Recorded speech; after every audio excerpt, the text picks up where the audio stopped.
The Grand Royal Hotel in Chicago gleamed with opulence.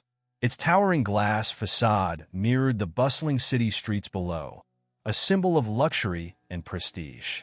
Maya Collins stepped out of her cab, her brown leather tote slung over one shoulder. She wore a tailored beige coat and simple black flats, her curly hair pulled into a low bun. Her appearance was unassuming, exactly how she wanted it. Inside, the lobby was a showcase of extravagance.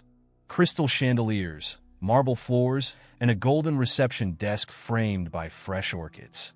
Maya's sharp eyes scanned the room, noting the small details, staff bustling around, a bellman hurrying past with a luggage cart, and a neatly dressed woman behind the reception desk, her expression tightly controlled. Maya approached the desk with her usual confident stride, placing her hands lightly on the counter. The receptionist didn't look up immediately, instead continuing to type something into her computer. After a moment of silence, Maya cleared her throat politely. "Excuse me. I'd like to book a room for tonight, please." The receptionist finally glanced at her, her smile thin and perfunctory. Her eyes flicked over Maya's appearance. Plain coat, no visible designer labels, no jewelry. The judgment in her expression was subtle but unmistakable. "We're fully booked," she said curtly, already returning her focus to the screen. Maya blinked, surprised by the dismissive tone. "I checked online before coming," she replied, her voice calm but firm. It showed availability for several room types. The receptionist's expression didn't waver. "Our system updates frequently. Sometimes there are discrepancies." Maya resisted the urge to frown. "Could you double-check for me, please?" The receptionist hesitated, clearly irritated. She clicked a few keys on her computer, sighing audibly.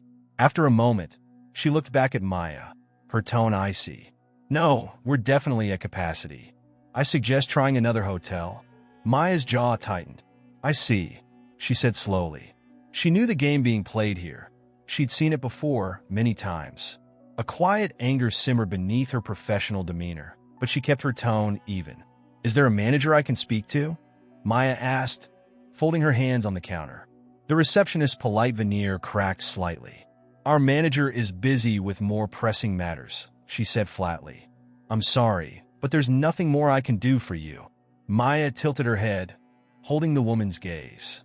"Your name?" The receptionist hesitated again, but Maya didn't look away. Finally, the woman's name tag seemed to occur to her. "Danielle," she replied reluctantly. "Thank you, Danielle," Maya said with a small, tight smile. "I'll remember that." Turning on her heel, Maya walked away, her heart pounding. The humiliation stung, but more than that, she felt disappointed. This was her hotel, a reflection of the brand she had worked so hard to build. And this was how they treated potential guests? Maya stepped outside into the crisp Chicago air, pulling her coat tighter around her. She walked a few blocks to a quieter boutique hotel, where she was greeted warmly and checked in without issue. Later that night, Maya sat on the edge of the small hotel bed, her laptop open. She accessed the Grand Royal's internal system, reviewing guest reviews and complaint logs. One after another, similar patterns emerged, comments about unwelcoming staff, dismissive behavior, and a lack of inclusivity. Maya shook her head. These issues hadn't reached her desk because they were being filtered out by the local management team. She leaned back, exhaling sharply. Her rise to CEO hadn't been easy. She'd faced more obstacles than most. But seeing this blatant disregard for the company's values on such a public stage felt personal. Her phone buzzed on the bedside table. It was Sandra, her assistant. "Hey, Sandra," Maya said, her voice warm despite her frustration. "Hi, Maya. How's the hotel visit going?" Maya hesitated. "Interesting. I had a less than stellar welcome at the Chicago location." "What happened?" Sandra's tone shifted, concern lacing her words. Maya gave a brief rundown of the encounter, her voice steady but edged with irritation. "That's unacceptable," Sandra said immediately. "Should I alert corporate?" "No," Maya replied firmly. "Not yet. I want to handle this personally. Let's schedule an audit for tomorrow. I'll need the corporate team here by 9 a.m. sharp." "You got it." Sandra paused. "Are you okay?" Maya smiled faintly. I'm fine. Just another reminder of why this work is so important. After hanging up, Maya closed her laptop and leaned forward, resting her elbows on her knees. The humiliation from earlier replayed in her mind. The receptionist's dismissive tone, the way she hadn't even been given the dignity of a proper response. But Maya was no stranger to being underestimated. She remembered her first job interview fresh out of college. The hiring manager had glanced at her resume and said, "You're very impressive, but we're looking for someone who fits more with our image." She'd walked out of that office feeling defeated, but determined to prove them wrong. This time would be no different. The next morning, Maya arrived at the Grand Royal Hotel again, this time dressed in a sharp navy suit with gold accents.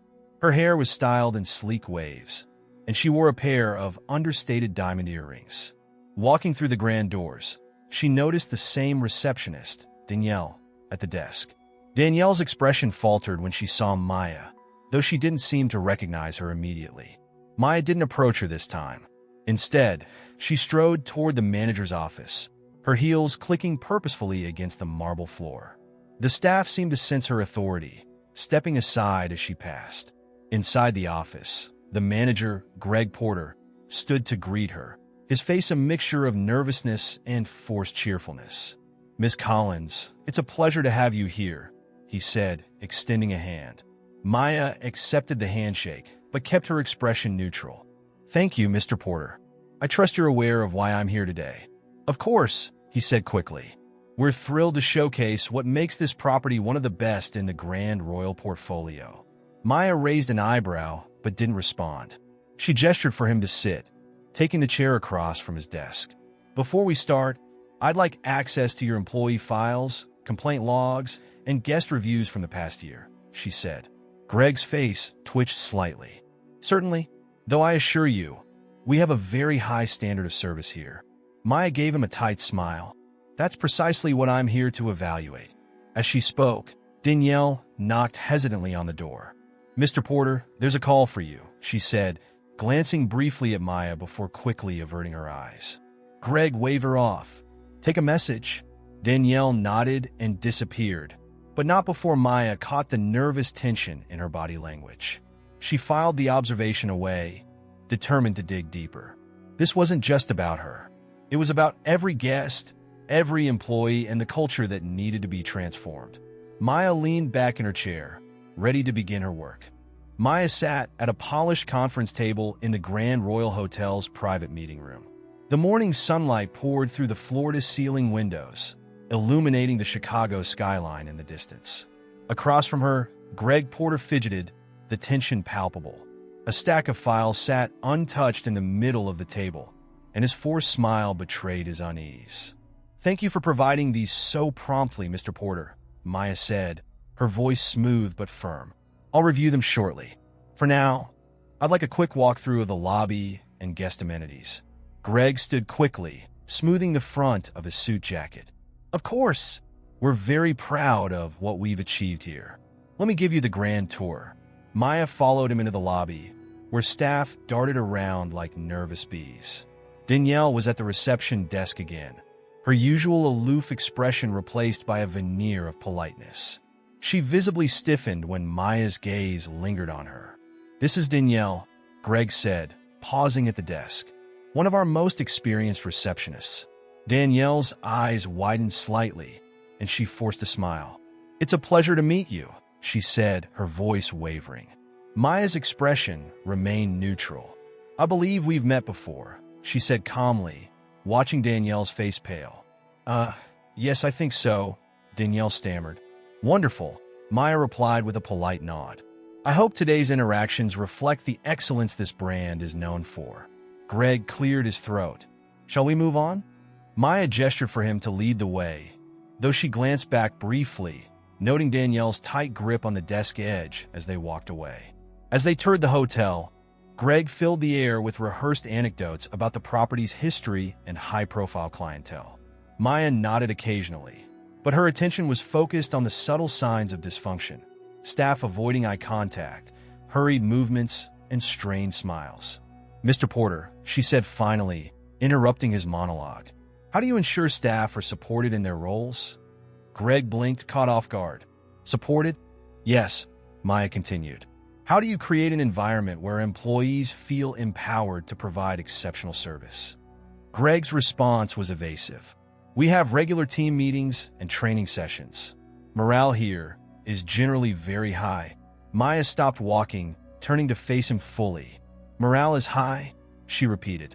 Yes, absolutely. And yet, in the files you provided, I noticed a high turnover rate in key positions over the past year. Care to explain? Greg hesitated, his polished demeanor cracking slightly. Well, you know how this industry can be. Long hours, demanding guests. It's not for everyone. Maya didn't break eye contact. Perhaps there are deeper issues contributing to that turnover. Greg opened his mouth to respond, but Maya cut him off. Let's continue. By mid-afternoon, Maya had settled into the meeting room again, combing through the stack of files. The employee complaint log caught her attention first. At least a dozen entries referenced unfair treatment or dismissive management, but none were marked as resolved. Sandra, her assistant, walked in carrying a cup of coffee. How's it going? She asked, setting the cup down beside Maya. Maya leaned back, rubbing her temples. As expected, a lot of red flags. And I haven't even scratched the surface yet. Sandra picked up one of the files, skimming it. Looks like they've been sweeping things under the rug for a while. Exactly, Maya muttered. She flipped to a guest complaints section and froze. Her own experience from the night before was eerily similar to several other reports. Guests who felt they were treated differently based on assumptions about their appearance or status. One entry stood out. Guest denied service, claimed discrimination. Filed by Danielle S. Interesting, Maya murmured, tapping the page. What is it? Sandra asked. Danielle, the receptionist who dismissed me, actually filed a complaint about the same behavior she exhibited yesterday. Maya frowned, her mind racing. Later, Maya requested a private meeting with Danielle. The receptionist entered the room nervously, her hands clasped tightly in front of her. Please, have a seat, Maya said, gesturing to the chair across from her. Danielle sat down, avoiding Maya's gaze. I'll get straight to the point, Maya began, her tone measured but firm. I reviewed the complaint log. You filed a report about discriminatory behavior within this hotel. Is that correct? Danielle's eyes darted to the door, then back to Maya. Yes, she said quietly. And yet, Maya continued, her voice sharp, you displayed the same discriminatory behavior toward me yesterday. Care to explain? Danielle's shoulders slumped, and she looked down at her lap. I didn't mean to. It's just, speak freely, Maya encouraged. Danielle hesitated, then let out a shaky breath. The manager sets the tone here. He pushes us to prioritize certain guests, ones who fit the brand image. And if we don't, we get penalized. I know it's wrong, but I didn't feel like I had a choice. Maya leaned forward. And the complaint you filed? Danielle's voice dropped to a whisper. It was about him, Mr. Porter. He belittles staff all the time. I reported it months ago, but nothing happened. After that, I just kept my head down. Maya studied her, seeing the fear and frustration etched into her expression. Thank you for your honesty, she said finally. I'll take it from here. The next morning, Maya called an all-staff meeting in the main ballroom. Employees shuffled in, whispering anxiously to one another. At the front of the room, Maya stood next to Greg Porter, whose nervous smile barely masked his discomfort. Good morning, Maya began, her voice carrying across the room. I've spent the past 2 days observing this property and reviewing its operations. What I've found is troubling, to say the least. The murmurs grew louder, but Maya raised a hand, silencing the room. This hotel, like all Grand Royal properties, is supposed to embody excellence, not just in luxury, but in the way we treat people, guests and employees alike. Her gaze swept the room, lingering on Danielle briefly. What I've seen here, she continued, is a culture of fear and exclusion. Complaints from both staff and guests have been ignored, and that stops now. Greg shifted uncomfortably beside her. Miss Collins, I assure you. Silence, Maya said coldly, cutting him off. Gasps rippled through the room. Greg's face flushed red, but he didn't speak again. Effective immediately, there will be changes in leadership at this property, Maya announced. Anyone who has experienced mistreatment, I encourage you to come forward. Your voices will be heard. The room erupted into whispers, and for the first time, Maya saw glimmers of hope in the employees' faces. That evening, Danielle approached Maya quietly in the lobby. "Miss Collins?" Maya turned, her expression softening. "Yes, I just wanted to say, I'm sorry," Danielle said, her voice trembling, "for how I treated you, and for not standing up sooner." Maya studied her for a moment, then nodded. "Acknowledging your mistakes is the first step toward change. Now, let's work on fixing this together." Danielle nodded, tears brimming in her eyes. For the first time, Maya saw genuine remorse and a flicker of hope for redemption. The ballroom was silent except for the faint hum of the overhead lights. Maya stood at the head of the room, her presence commanding, as a mix of corporate representatives, hotel staff, and Greg Porter shifted uncomfortably in their seats. The meeting was mandatory, and everyone knew the stakes were high. "Before we begin," Maya started, her voice steady, "I want to make one thing clear. My goal here isn't to punish. It's to uncover the truth and set us on a path forward. That requires honesty. From everyone." Greg cleared his throat, his face tight with unease. "Miss Collins, I'd like to reiterate that the Grand Royal Chicago is..." Maya raised a hand, stopping him mid-sentence. "Mr. Porter, I'll give you the opportunity to speak shortly. For now, let's focus on what the employees have to say."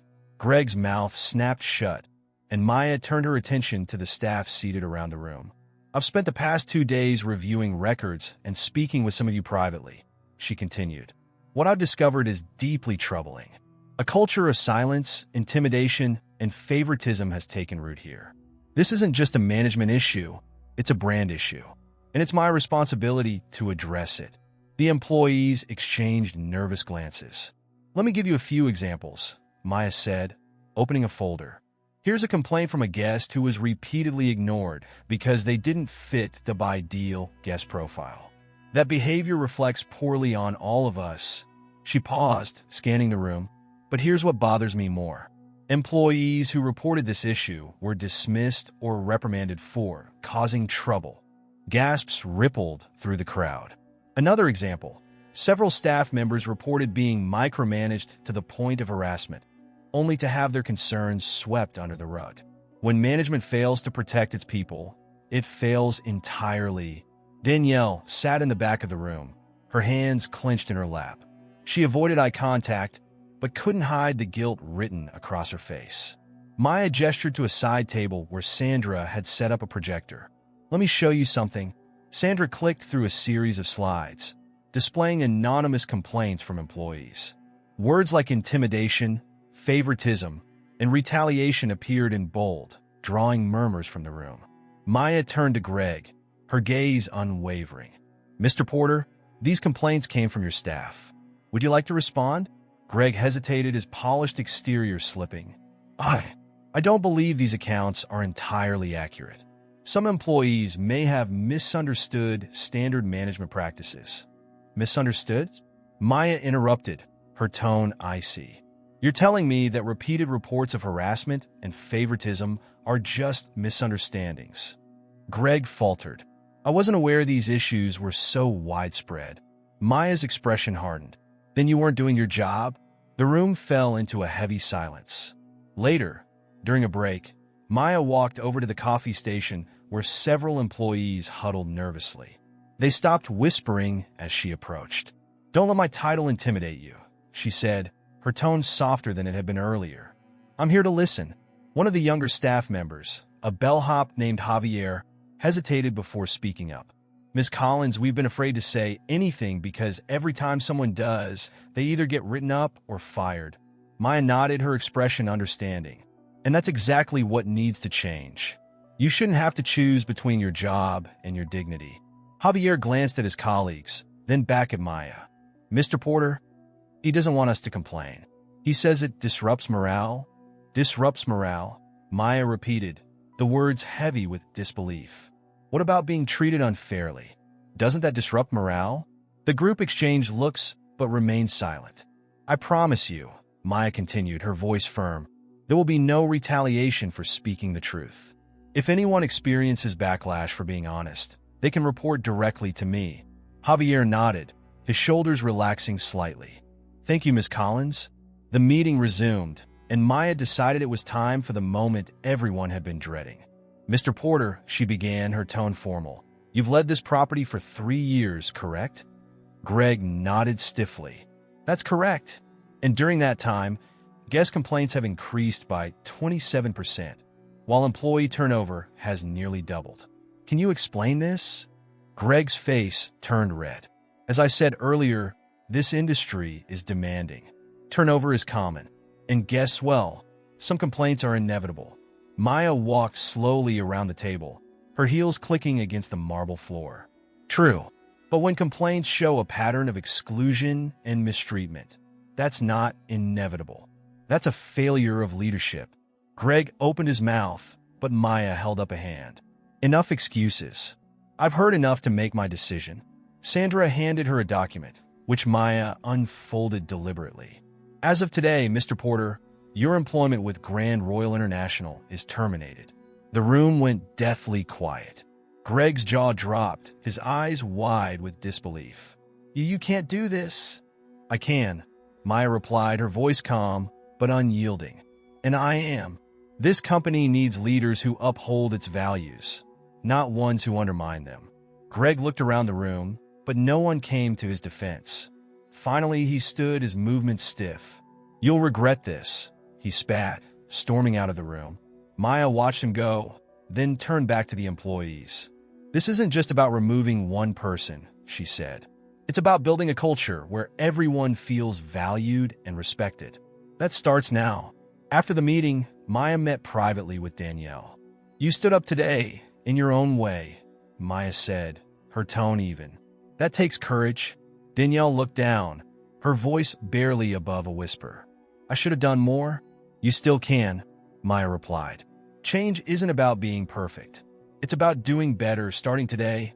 Danielle nodded, tears welling in her eyes. Thank you for giving us a chance. Maya stood, extending a hand. Now let's make the most of it. The hotel felt different the next morning. The tension in the air had lessened, replaced by a cautious energy as staff adjusted to the news of Greg Porter's dismissal. Employees exchanged quiet murmurs, stealing glances at Maya whenever she passed by. Maya had spent the early hours reviewing the next steps with Sandra. Today wasn't just about dismantling the toxic culture. It was about rebuilding. The process would be messy and uncomfortable, but necessary. At 9 a.m., Maya gathered the staff again, this time in the same grand ballroom where the prior day's reckoning had unfolded. She stood at the front of the room, arms folded, her expression softer than before, but still commanding respect. I know yesterday was intense, she began, her voice measured. For some of you, it may have felt like everything you knew about this workplace was being torn apart. That's because it was. The employees exchanged nervous looks, unsure of where the conversation was headed. But let me be clear, we're not here to dwell on the past. We're here to build something better. Javier, the young bellhop, raised his hand hesitantly. Maya nodded toward him. Ms. Collins, he began, his voice uncertain. How do we know things will actually change? We've seen people come and go, and nothing ever gets better. Maya nodded, acknowledging his skepticism. That's a fair question. And the truth is, change doesn't happen overnight. But here's the difference. This time, I'm not just passing through. I'm holding this hotel accountable. Not just today, but in the weeks and months to come. And that starts with giving you a voice. She gestured towards Sandra, who stepped forward with a clipboard. This is an anonymous survey we'll be distributing to every staff member. It's your opportunity to share what's working, what isn't, and what you need to succeed. No filter, no fear of retaliation. Danielle, sitting near the back, raised a hand. Her voice trembled slightly when she spoke. And if someone like, say, a supervisor tries to retaliate anyway, Maya's gaze softened. Then they'll have to answer to me directly. We're also setting up an anonymous reporting system through our corporate office. If you feel unsafe or unheard, you'll have a direct line to escalate your concerns. Danielle nodded, her shoulders relaxing slightly. By midday, The survey results were already coming in. Sandra sat beside Maya in the makeshift office they'd set up in one of the hotel's conference rooms, scrolling through responses on her laptop. "Here's an interesting one," Sandra said, turning the screen toward Maya. Several employees mentioned the same thing: favoritism in scheduling. Senior staff get the best shifts, while others are left struggling to make ends meet. Maya frowned. Favoritism breeds resentment. Fixing that will be a priority. Another response caught Sandra's attention. "Look at this. Supervisors micromanage and undermine staff during busy shifts, then take credit for the team's success." Maya leaned back in her chair, exhaling sharply. "This isn't just a Greg Porter problem. It's systemic." Sandra nodded. "So, what's the plan?" Maya thought for a moment, then stood. "We need to get into the trenches. I want to observe how the staff operates in real time. Let's pick the busiest part of the day." The lunch rush was a whirlwind. The hotel's upscale restaurant buzzed with activity as servers rushed between tables, balancing trays of gourmet dishes. At the front desk, a small line of guests formed as Danielle worked quickly to check them in. Maya stood to the side, observing. She watched how staff interacted with guests, noting the subtle ways stress affected their behavior. A server in the restaurant accidentally spilled a glass of water, and Maya noticed the supervisor's reaction. Instead of helping, the woman scolded the employee in front of the guest. Maya walked over. "Excuse me," she said to the supervisor, her tone polite but firm. The woman turned, her expression tight with surprise. "Yes, Miss Collins? I couldn't help but notice the situation just now," Maya said, gesturing to the shaken server. "Do you think that was the best way to handle it?" The supervisor flushed. I was trying to address the mistake quickly, so the guest wouldn't be upset." "And do you think reprimanding the server in front of the guest helped or hurt the situation?" The woman hesitated, her eyes dropping to the floor. "Hurt," she admitted. Maya nodded. "Mistakes happen. What matters is how we respond. Support your team. They're the ones who make this place run."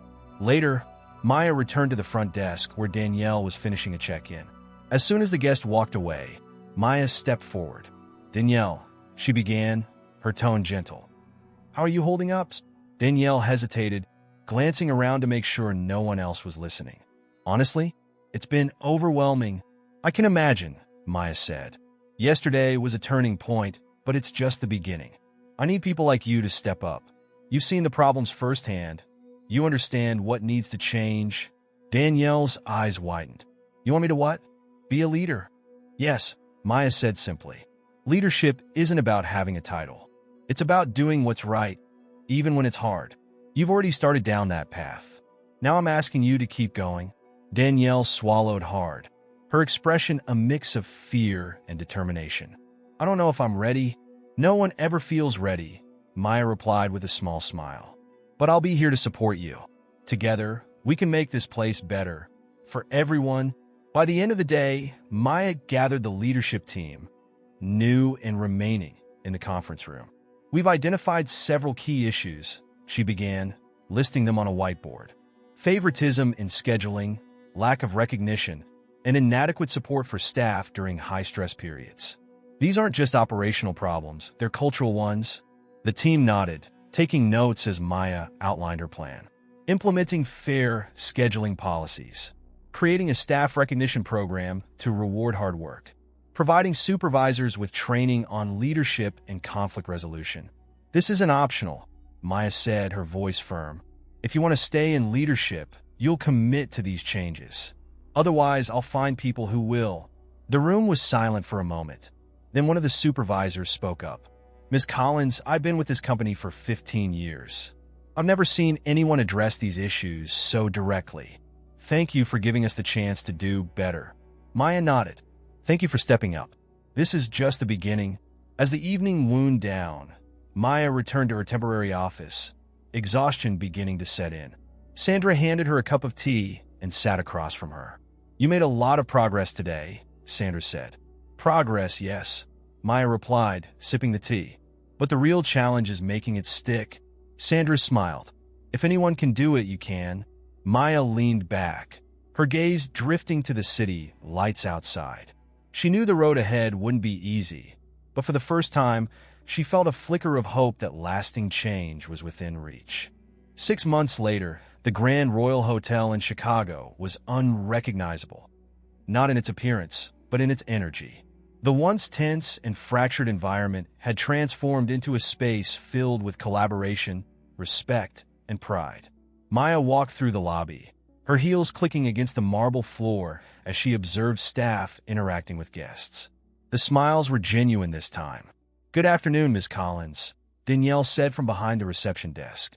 She was confident now, her tone warm and welcoming. "Good afternoon, Danielle," Maya replied, stopping for a moment. "How's everything today?" Danielle smiled, her posture relaxed. "Busy, but manageable. The new scheduling system has been a game changer." "Glad to hear it," Maya said. She was about to move on when Danielle added hesitantly, "I wanted to thank you again for believing in me. It's made all the difference." Maya placed a hand on the counter. "You earned it, Danielle. Keep proving me right." Danielle's cheeks flushed with pride as Maya continued on her way. In the staff lounge, Javier and another bellhop, Malik, were laughing as they prepared for their next shift. On the wall was a new addition, a recognition board featuring photos and stories of employees who had gone above and beyond. Javier's picture was among them, with a caption highlighting his initiative in organizing a guest experience improvement project. "You guys are keeping that board full, huh?" Maya said as she stepped in. "Trying to," Javier said with a grin. "Feels good to see your hard work appreciated." Malik nodded. "It's a small thing, but it makes a big difference." "That's the goal," Maya said. "And remember, recognition goes both ways. Don't forget to lift each other up." As she left the lounge, Maya reflected on how far they'd come. 6 months ago, these employees had been afraid to speak up. Now, they weren't just part of the hotel, they were part of its transformation. Later that day, Maya gathered the staff for a town hall meeting in the ballroom. The atmosphere was light, almost celebratory. A large banner hung at the back of the room. "Grand Royal Chicago. Excellence starts with us." Maya stood at the front, holding a microphone. "When I first walked into this hotel," she began, "I wasn't here as your CEO. I was just another guest, and my experience was less than ideal." Laughter rippled through the room, and Maya smiled. But what I saw that day wasn't just about one person or one moment. It was a reflection of deeper issues. Issues that we've spent the past 6 months working together to fix. She paused, looking out at the crowd. "I know change isn't easy. It takes courage to face what's broken and work to rebuild it. Every single one of you has played a role in making this hotel a place we can all be proud of. And for that, I thank you." Applause filled the room, but Maya wasn't finished. "I want to take a moment to acknowledge someone who has grown tremendously in this time. Danielle, could you come up here, please?" Danielle's eyes widened in surprise, but she rose from her seat and walked to the front, her steps hesitant. 6 months ago, Danielle and I had a complicated start," Maya said, drawing chuckles from the audience. "But what impressed me most about her was her willingness to learn and grow. She's become a leader in her own right, and I'm proud to announce that she's been promoted to assistant front office manager." The room erupted in cheers as Danielle stood frozen, tears welling in her eyes. "Thank you," Danielle said, her voice barely audible. "I'll do my best to live up to this." "I know you will," Maya replied, shaking her hand firmly. As the meeting ended and the staff dispersed, Sandra joined Maya near the stage. "You've created something incredible here," Sandra said. Maya smiled faintly, watching the employees chat and laugh as they left. "It's not about me. It's about them. I just gave them the tools, they did the rest." "But none of this would have happened without you stepping in," Sandra insisted. "True," Maya admitted. "But what matters is that they've embraced the change. That's how we know it will last." Sandra handed Maya a folder. "The board wants to know if you're ready to move on to the next challenge. Another hotel in need of transformation." Maya flipped through the pages, but didn't answer right away. She closed the folder and looked back at the staff still lingering in the lobby. "Not yet. Let's make sure this sticks first." Sandra nodded, knowing better than to argue. That evening, Maya stood by the floor-to-ceiling windows in her suite, gazing out at the city skyline. She thought about everything that had led her here. The discrimination she'd faced, the challenges she'd overcome, and the promise she'd made to herself to leave things better than she'd found them. Her phone buzzed with a notification. It was an email from the corporate office, a glowing report about the Chicago location's turnaround. Guests were noticing the difference, and employee satisfaction was at an all-time high. Maya smiled, but it wasn't just the numbers that mattered. It was the people, their stories, their growth, and the culture they'd built together. As the city lights flickered outside, Maya raised her glass of sparkling water in a quiet toast to the future. The work wasn't done, but for the first time in a long time, she felt like they were on the right path. Leadership, Maya thought, isn't just about fixing what's broken. It's about inspiring others to believe they can build something better.